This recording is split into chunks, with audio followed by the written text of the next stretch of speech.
kumakhosi ethu obaba befundisi abavangeli abashumayeli inhlayisuthi yonke omama bebandla namakhosazana ngegama lonyazi amen. Bantwana basezulwini ngiyacela kuNkulunkulu unyazi lwezulu ukuba lube seduze nami lungaqheli kimi ngisebenze njengalesi speaker ngikhulume indaba kaNkulunkulu. Amen. Ngoba le ndaba kaNkulunkulu inkulu. uJehova ngayenza kusukela ekseni uze kushona ilanga. Amen. Cela ke Nkosi ungene kimi. Yawucela ke ngedlule esihlabeleleni amavesi amabili 2:21.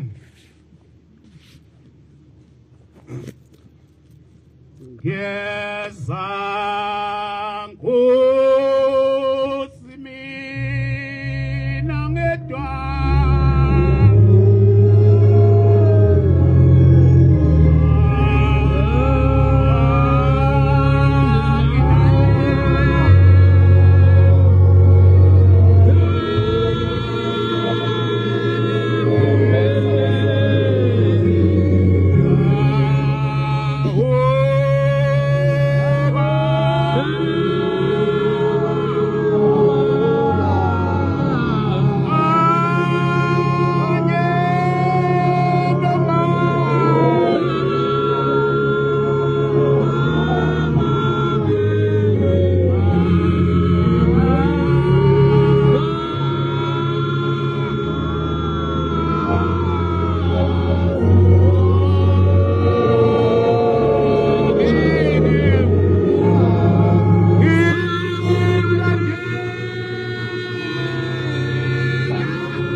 amakhosi siyabonga Jehova ukungena enyakeni omusha ebese usivumela ukuba size kule ntaba eyingcwele yakho eKhenana. Nkosi yamakhosi indaba yakho inkulu. Sibonile sikhuphuka sizaneno abantwana babantu belandela uNkulunkulu wabo unyazi lwezulu. Amen. Kukhona lapha sesizodundubala la lapha ike yafike yahlala khona umhlangano ufike wahlala khona ngenhlahla bengiphezulu ngubuka wonke ngabona ukuthi inyazi lwezulu unqobile manje umhlaba bonke abantu nje ubizwi lisho lithi nisebancane kabi ngibonile impela ukuthi sisebancane uyangenisa umfula omkhulu bayabuza abantu njalo nje nina ngoJanuwari niye entabeni isizathu sokuba niye entabeni yini size phasikeni aziziningi impendulo kufuneka siphendule ngazo abantu kufuneka sibatshele ukuthi size phasikeni Levi 23 Levi 23 ake sisuke esahlukweni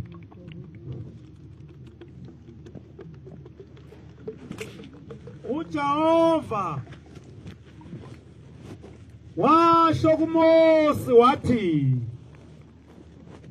yisho kwabaka-Israyeli uthi kubo imhlangano kaJehova eniyakuyimema ibe imkhosi engcwele lona umhlangano kaJehova umkhosi ongcwele le imhlangano yami lena imhlangano kaNkulunkulu wethu unyazi lwezulu osetshenzwa izinsuku ezisithupha phakathi kwalomhlangano kukhona isabatha kukhona umgomo ukuthi kuyosetshenzwa izinsuku ezingaki kepha olwesikhombisa luyisabatha lokuphumula ithi ke usuku lesikhombisa njengoba silapha nje sisosukwini lesikhombisa kodwa inhloso ngqange esisuse emakhaya size phasikeni umkhosi ongcwele ningasebenzi umsebenzi ngalo usuku lwesabatha kufanelanga sisebenza imisebenzi abantu abangalazi kahle iBhayibheli bathi hayi usuku lwesabatha alusasebenzi uyisabatha likaJehova ezindlini zonke zethu zonke izindlu zamaNazaretha kuyisabatha nomunye kuyisabatha imhlangano kaJehova umkhosi wengcwele eniyakuyimema ngezikhathi zayo leke imhlangano kaJehova esiyakuyihlala ngezikhathi zawo njengamanje njengoba sihleli lapha nje sikhuluma noNkulunkulu silapha sinoNkulunkulu wethu unyazi lwezulu ngosuku lwesabatha kodwa sisephasikeni bangcwele verse 5 lenyanga yokuqala iyiphi lenyanga bangcwele ngenyanga yokuqala njengoba silapha nje inyanga yokuqala usuku lwe-14 kusihlwa ithi ngosuku lwe-14 kusihlwa akube yiphasika namhlanje zingaki insuku isuku la 14 namhlanje usuku lephasika ade limemezela ubaba ethi ntambama kuyiwe phasikeni kuyomaywa angazi noma uyilungiselele yini ngoba phela nengxabano seyinganga lokuba ingaka namakholwa ayanikizana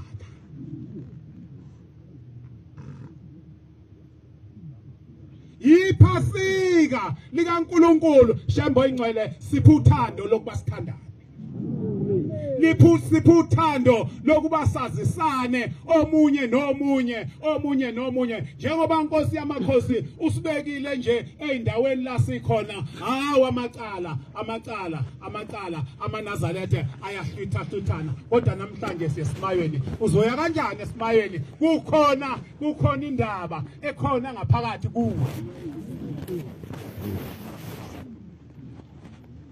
awungifundele uJohn 4:7 uzoya kanjani lapha lakiwa khona angithi wena kukhona iNazaretha ongalikhulumisi angithi wena kukhona iNazaretha ongalixoleli uzomaya kanjani sifuthando baba oyingcwele ukhona nomshumayo baba wafika inkosikazi yaseSamaria man 4:7 omkhulu baba ya awubheka abancane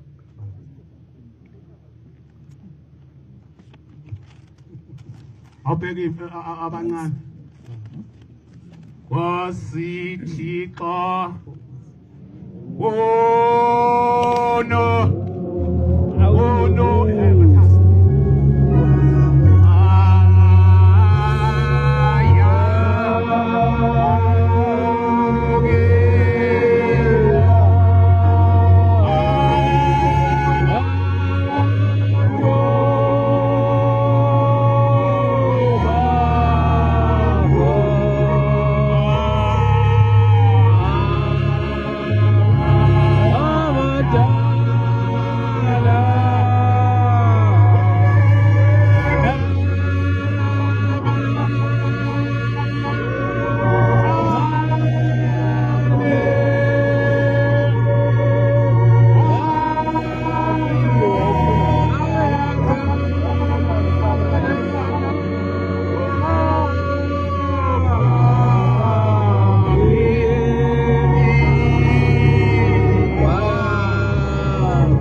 asithandane amanazareta mahle amanazareta onyazi bezulu asithandane manyazaretha ukuba uthando luvela kuThixo ithi lolu uthando esikhuluma ngalo luvela kuThixo wethu unyazi lwezulu sahluthahlithana kangaka kwenze njani othandayo uzelwe uThixo uyamazi uThixo ithi kodwa nothando uzelwe uThixo uyamazi uThixo kuze kuphuma amathempela ngendlela engaqondile ngani ngoba uthando luyephi siphuthando shembo ingcwele ongathandiyo kamazi uThixo ithi kodwa ongenalo uthando akamazi uThixo ukuba uThixo uluthando ithi uThixo wethu uluthando unyazi lwezulu luuthando sibonile bantwana basezulwini uma ngabe siphuma ebuhleni lwathi bonke abantu ababhandishe inyawo abantu namhlanje bayatshekula abanalutho ngoba unothando wabonakaliswa uthando lukaThixo kuthina ngalokhu ngiyabonga vula Matthew 5:23 ukukholwa kwethu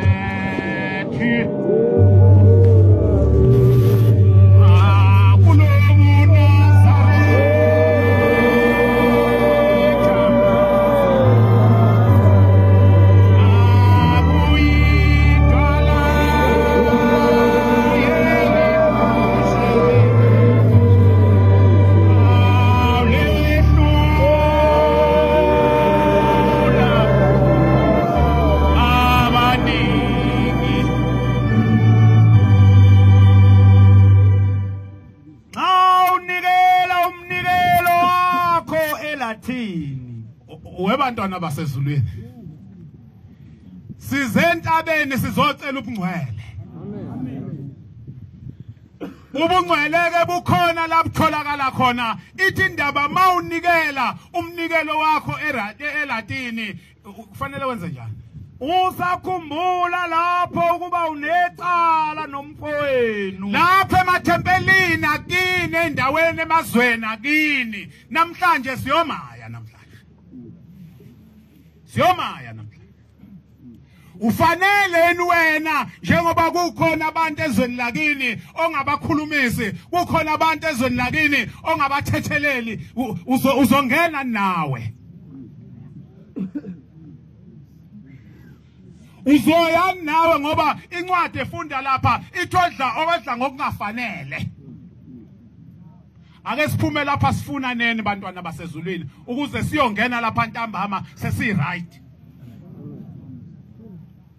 ake sifunana neni ufune naloyana owathi wena enhlizweni yakho wathi ngeke ngize ngimthethelele nangelinye ilanga ubusuthi namhlanje ngiyakuthethelela ngoba siyomaya waza kama alasekho siya lapho umnikelo wakho phambi kwelathi awufanele ngisho nokuya phambi kaNkulunkulu uma ngabe ungabuyisene naloyo maze uyazi ukuthi ubani ongaphilelene naye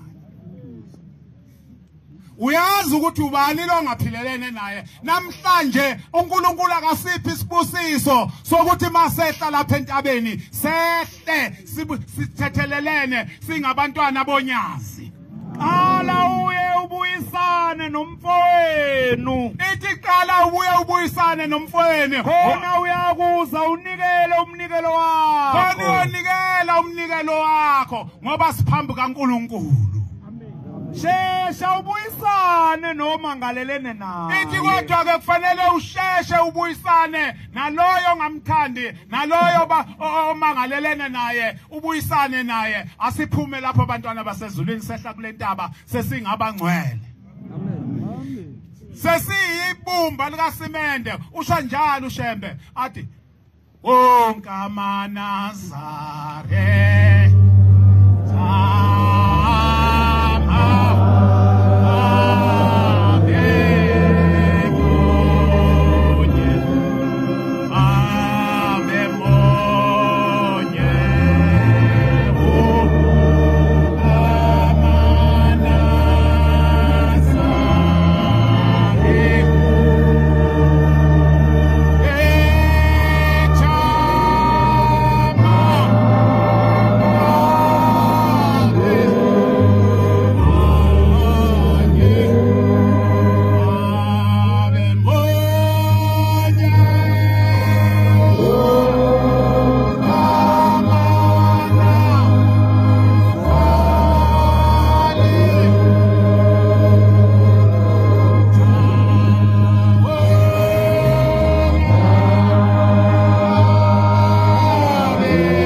ezweni lakini niyibumba likasimende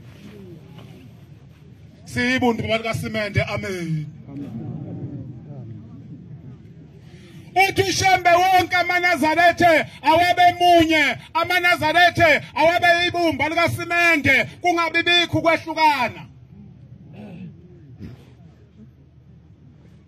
hayi bantwana basezulwini sizocela uthando kuNkulunkulu sizocela indlela eya ekhaya lona simlandelayo uNkulunkulu uqobo lwakhe ake ngidlule kule ndaba lapha uShembe ngambona khona ukuthi uShembe noma uthi wena akakuboni kodwa yena uyakubona kodwa okukhulu kunakho konke ngikhuluma ngothando lokuthi asehle lapha entabeni sesifunene. Uthi mawuya lapha nantambama la kuyiwe khona ade kumenyezelo. Ungabi nasazelo. Ukuthi yebo ngiyazi. Kodwa ngimfuna umbhele. Umbhele mhlawumbe umbhele uzofika athathe itray la. Awumfuni abese mukelisa. Abese qondana nawe ngqo. Uzokwenza njani?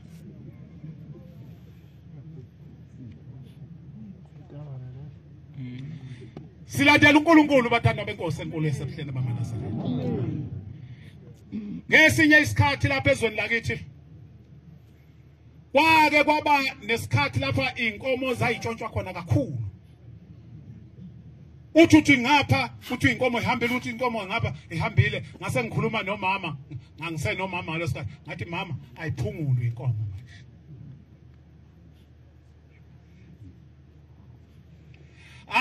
Ayiphungulwe mama inkomo wathi umama cha kulungile inkomo ungenza ukubonayo umntana. Kwaphela insuku ezimbili noma usuku olulodwa lafika inkosi enkulu uthingo lwamakhosazana.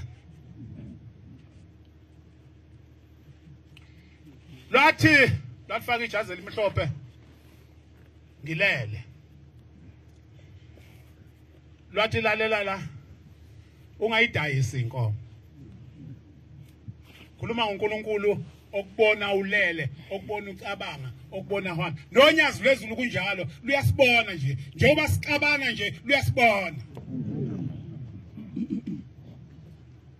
Hayi bese ngizibaziba khona indoda eyayihamba ithenga inkomo, azabuza uma uthi hawu, awukamboni yini kanti lo muntu ngithi hawu ma kufike uthingo lenkosazana. Lwathi ngingayidayisi inkomo. Manje ngisathule angazi ukuthi kuzokwenzakala. Athi hawu ngoba nje inkomo ziyebiwa kangaka kuzokwenzakala kanjani. Kulolelo sonto ade buzile ngathi ngibuye edolobheni ngafika ngamisa imoto ngase ngibuka iphepha ngangiphethe iphepha. Ngabuka iphepha kwase kuzingane yathi ugogo uyakubiza. Ngikhuluma ngoShembe. Amen. Ukuthi thina njengoba labantu bengaka nje beshiya imizi yabo bezohlala la beze kuNkulunkulu. Amen. Uma ngene endlini kwethu la khona umama wayengasakwazi ukuhamba. Esabopheka imsipho. Le ndaba ngaze ngikhulume ngoba kimi iwusizi ngangibona ukuthi ngizothi ngiyayikhuluma bese ngiyakhala. Bese konakala umsebenzi kaNkulunkulu. Namhlanje ngithandazile. Ngathi ngifuna ukuyikhuluma lena ngoba ngazi noma ngabongani enkosini enkulu uthingo lenkosazana. Ngithandazile namhlanje ngathi ngicela ukuyikhuluma le ndaba. Ngoba bengiye ngithi noma ngithunyiwe ngiphume ngapha kwayo ngesaba ukuthi ngizokhala. Uma ngene endlini unina wengane nangu umfunzana. Hawu yini ma? Uvele wawa. Bona lapha ukuthi malithu uthingo ungayidayisi inkomo. Lalazi ukuthi lo ngithi umngami useyahamba emhlabeni.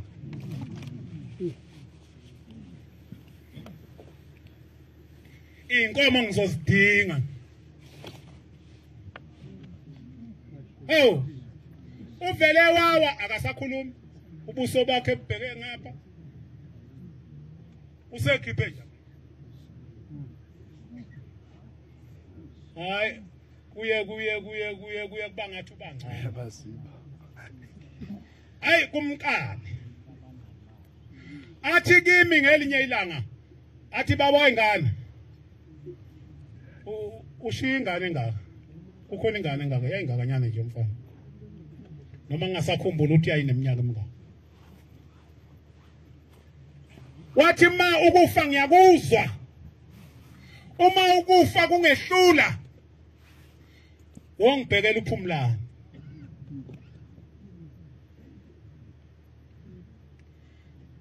hawu kwaya kwathi makusa nje kuseni lithi cha bathilanga wahamba emhlabeni.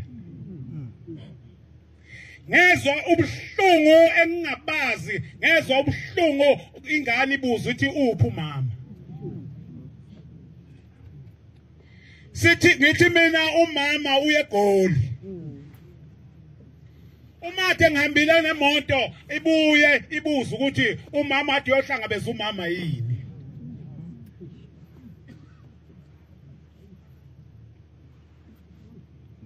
Hayi. Bengeke ngigweme le ndaba ngithi hayi.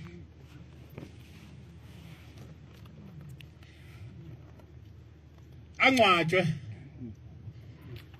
kudlule ubuthongo bungafiki. Abufiki ubuthongo. Uma ngithi ngilele ngene ingane izobuza ukuthi umama uzobuya nini. Hayi. Bese kufika uthingo lifike esabatheni. Yithi lenkulumo ngiyikhulume sakubonga thingo lenkosazana. Ngoba waba nami esikhathini esinzima. Ngihlala endlini umama akakwazi ukuhamba athumela ingane athi ake nihambe niyombheka ukuthi wenzani.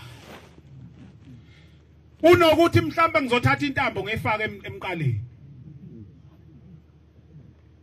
Uma ngifika othingweni eDanhauser khuluma ngoNkulunkulu wakithi esimlandelayo oqoqela abantu abangaka. Kodwa kukhona abantu abadlalayo abasazonda abanye abantu. Kukhona abanye abantu abasathi mina ngeke ngimthethelele usibanibani. Baba ngahanjelwa unkosikazi. Washiya ingane encane. Manje ubuthongo abufiki. Phaka ngilala isithonga nesisodwa. Bese luthi uthingo. Hayi. Nazi ingane zami. Wakuphuma umgidi wamakhosazana wehlu esigcawini. Athi nazi ingane zami hamba uye manje hamba emgidini manje ufike ubheke unkosikazi wakho lapha emgidini.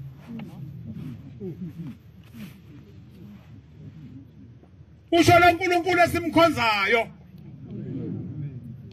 Ngibuye lapho ngixoxela umfowethu. Cha bengiyobika lenkinga uyangazi mfowethu amabhlukwe engwagqokayo sengiyawankamfula. Uyayazi le ndaba umfowethu. Athi hayi umfowethu athi hayi yilo lelo sambe sesicawini. Sambe sesicawini. Sihlale esicawini bayikhipha abaphathi ngolayini zize ngolayini zidlule lapha phambi kwami ngibona izitho ngibona imizimba ngithi hayi nansi ukulandela yenye ngithi hayi akuyona le akubeyile. Kuphinde kuqhamuka omunye ulayini ngibuye ngithi cha hayi lapha nansi engcono. Hey bantwana basenguzulwini sinoNkulunkulu phakathi kwethu. Hayi bese ngiyibona bekhona amehlo amahlala kuyimpela nje. Ithi noma ijikela ngemva siphumele kulayini amehlo ami ngiyifune ngithi nansi ya. Utheni uShembe? Uthe hambile lapha emgidini uyobheka unkosikazi wakho.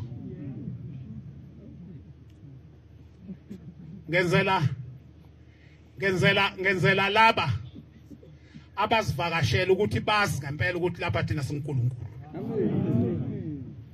uNkulunkulu esinaye uyayakha nemizwe ungashongo lutho. Bese ngiyaswela manje ukuthi ngoba phela kuyiwa ngemva lapha ngale ngemva kwamakhosazana kuyiwa. Anti bayababaha. Wathi uthi gudlu ngale. Athi hey suka lapha emva kwengane.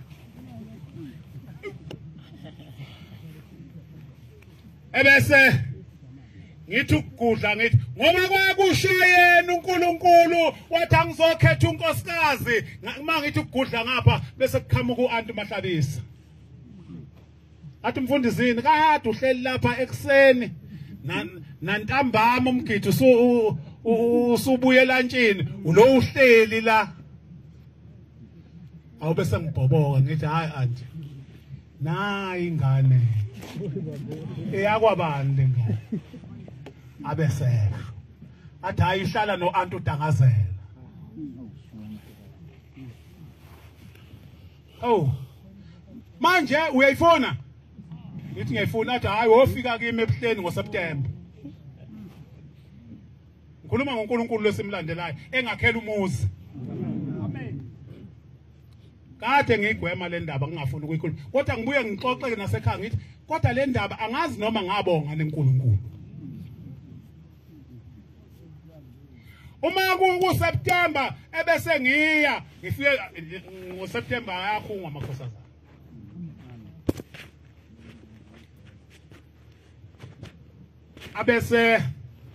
Abese uyayibiza uDangazela uMahlabisa ayibiza udayisa afika athathe isithombe lesobuhlalo athi awunalo leli bala nje sihleli nje siyabuka awunalo leli bala nje ithi hayi anginalo athi hayi uphumele phandle lapha eminyango ukubheke kahle ulibone iphume ime ngapha wenza ukuthi ngiyibone kahle.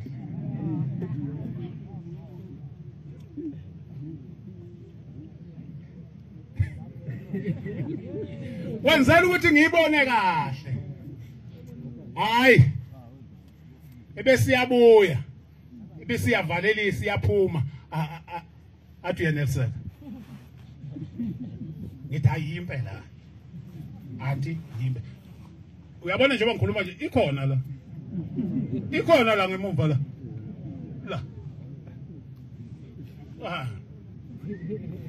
uyeneliseka ngithi ngiyeneliseka athi okay kulungile uphuma umhlanga uye eJudiya mawufika eJudiya uyazi ukuthi mawuvale umhlangano kuyiwe esipholi ngivele ngiye esipholi ngivele bese kuqhamuka abashumayeli nginezipesheli zabashumayeli bese bethi hamba Mfundisi bese ngiyahamba ngiyabona bayabuya bayagiya manje bayagiya ngithi hawu ngamthola unkosikazi engumnike uthinga abakhongi baya kabili abakhongi bafike bamemeza kwabuya nezibizo ayithenga ibizo uthe ushembe ungazidayisi inkomo sekufike lapho manje ukuthi inkomo ziyosebenza zilanda unkosikazi.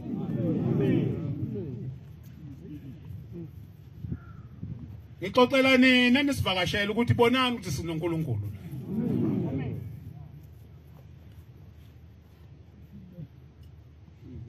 Awu ufika isikhathi sokuba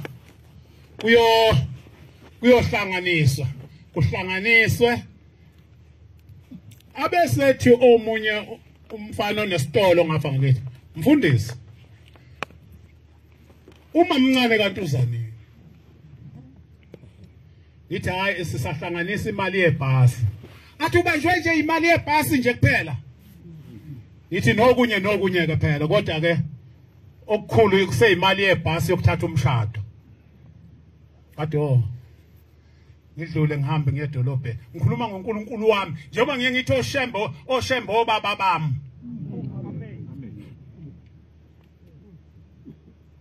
Ngibuye angishayela ucingo wodlula esitolo kukhona unkosikazi khona incwadi akazokunika yona uma ngifika ngimisa imoto aphuma umkakhe anginikeza envelope ino 5,000 umsebenzi kaNkulunkulu esimlandelayo. Ayi bese ngishusha kakhulu intokazi lena yakwamajosi ikhona la ngayinika uNkulunkulu wami pho sidlalelani sinoNkulunkulu Ufike yathola abantwana abawu4 ekhaya. Amantombazana amathathu. Nomfana oyedwa. Bantwana basezulwini angathi uNkulunkulu angasipha uthando sithi mangabe sisuka la sisuke sesingabantwana bamuntu munye. Futhi sibe nothando kungaveli likhona igama elikevele bantwana basezulwini liye lingiphathise kabuhlungu elihlala lithi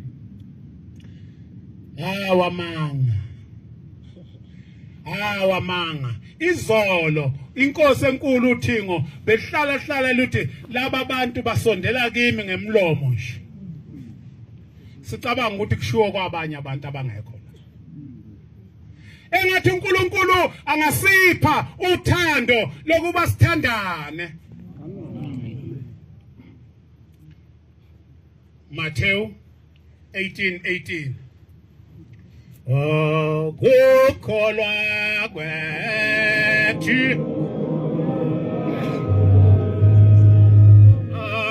kulo Nazareth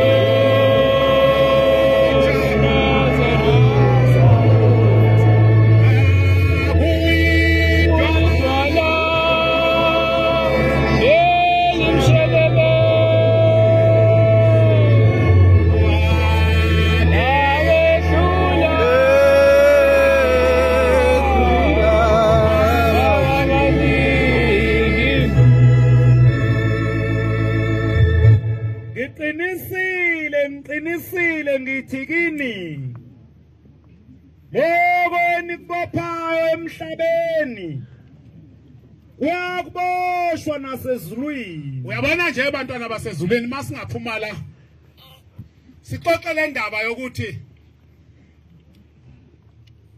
Mchunu awuzwani nami sibangani ebese sithethelelana bese siyahamba siya kuNkulunkulu siyothi baba sizobonga sesithethelelene naleli yathempela elingezwani nelinye nalo futhi lenze njalo. Ngiqinisile ngitheni kubophayo emhlabeni uma sivumelana emhlabeni sithi cha namhlanje siyawaqeda amagqubu namhlanje sifuna ukuthi siphume la singabantwana basezulwini naloke nikukhululayo emhlabeni kuyakhululwa nasezulwini.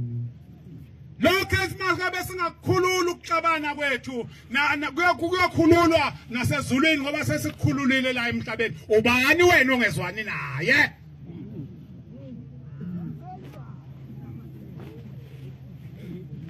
Ngeke kusize phela ukuba silo sithi ushembe wenza ukuthi kanti asihambi kahle.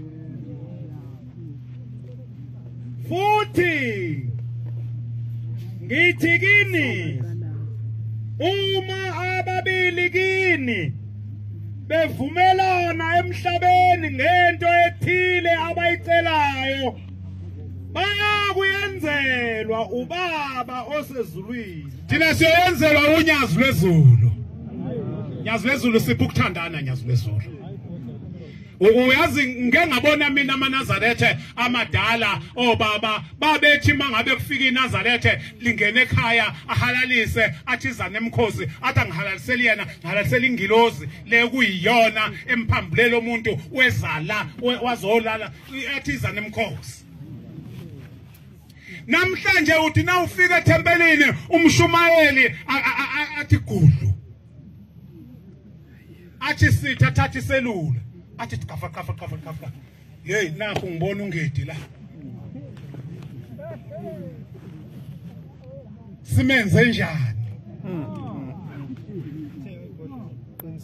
hawu umshumayeli ngoba ade lapha nje useshonephi usayobika kwabamphethe esethi hayi ningamenzi lutho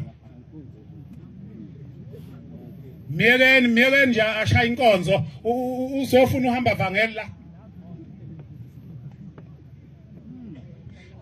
Luputhando lokuthi lo muntu lethu uNkulunkulu la luputhando lokuthi lo muntu uzophilisa abagulayo luputhando lokuthi lo muntu uzoshaya inkonzo baphila abantu. Luphi uthando manje? Petro 2. Petro ka isahluko esahlukweni. Oh, gukholwa kwethi.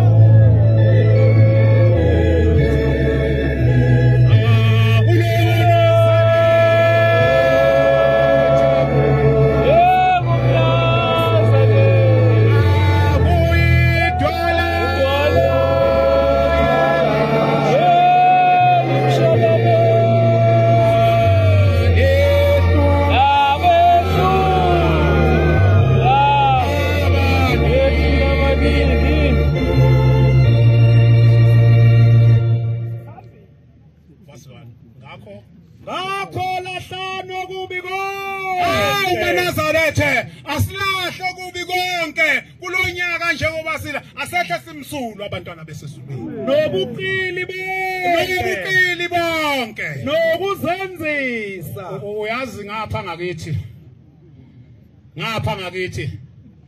ngizoma nje lapha kuleyo ndawana ngoba lapha nje la ngikhona inkosi engibeke khona kwesikhashana manje amacala eNazarethe akuhlala ngani phansi kukhulunywa. Akuhlala ngani kuhlawulwe phela makufanele kuhlawulwe. Ngapha ngakithi ngiyalapha kule verse elithi nobuqili bonke. Ngibona enye indoda ikanoma Mchunu. Hawu sabona sibani? Yebo. Ithi yebo sibani silibulala iNazarethe lakho ngenduku. Kanjena nje. Silibulele iNazarethe lakho ngenduku. Hawu sibani. Unesibindi sokungitshela lokho. Athayi.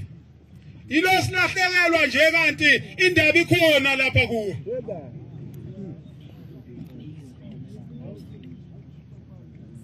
Hayi maNazarethe. Hayi mana singawumosha umsebenzi omhle kangaka.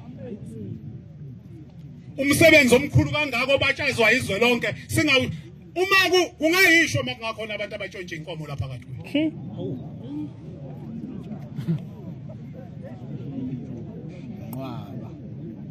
Angifuni ukukhuluma ukuthi uShembe wenza sengiyibongele kuShembe kodwa ngifuna ukukhuluma nathi ngifuna ukukhuluma nawe nenhliziyo yakho. Hawu manje kwenzeka kanjani uDawu ibale zonke sibana sikamhlawumbe. Hayi maNazarethe ngikhuza njengomfundisi. 5:14 sengiyabaleka abantwana bakaNkulunkulu bashiswa yilanga. 5:14 Damowa uyazi incwadi yami uMathewu sikushunyayezwayo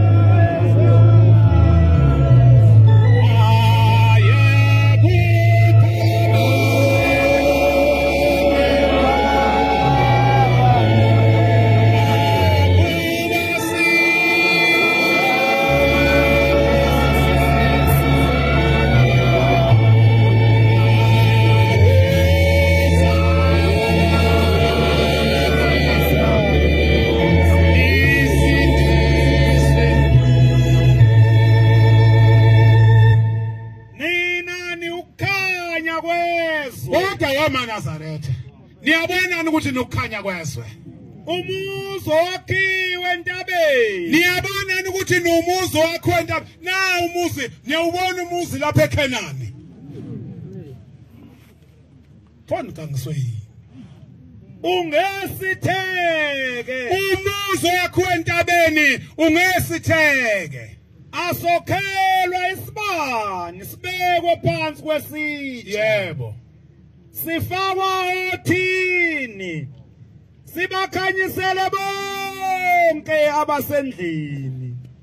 16 njalo Akukhanya ukukhanya kwenu phambi kwabantu. Akukhanya ukukhanya kwethu phambi kwabantu. Ukuba babone imisebenzi yenu elungileyo. Babone imisebenzi yethu elungile. Baze badumise uyihlo wenu osezulwini. Bese badumisa unyazi lwezulu. Okade waziwa ngakho izolo masukwaziwa ngakho namhlanje. Okade waziwa ngakho izolo ukuthi wena unolaka, wena uhamba ebusuku, hayi shintsha. Amen. Ngoba phela lapha siyakhona sifuna indlela eyakhaya sisho njalo isihlabele sifuna indlela.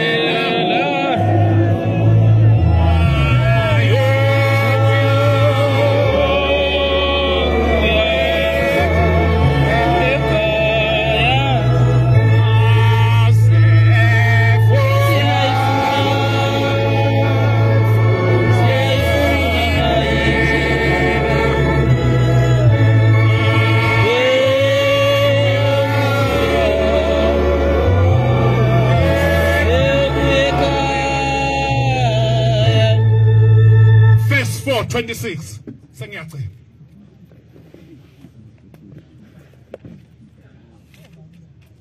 Verse 4:26.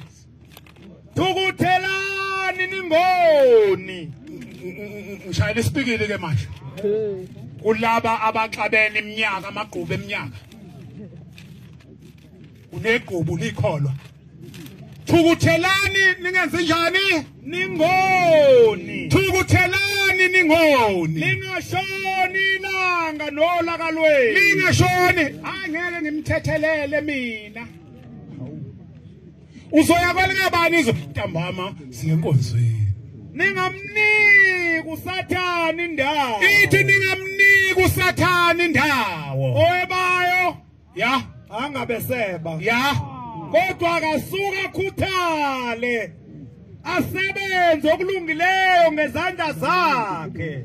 uNkulunkulu omkhulu wasezulwini ishembo ingcwele dwala labadala mthuzo ophephela gagalo kwethiya siyabonga Nkosi yomso buyisela umsebenzi wasezulwini ezulwini.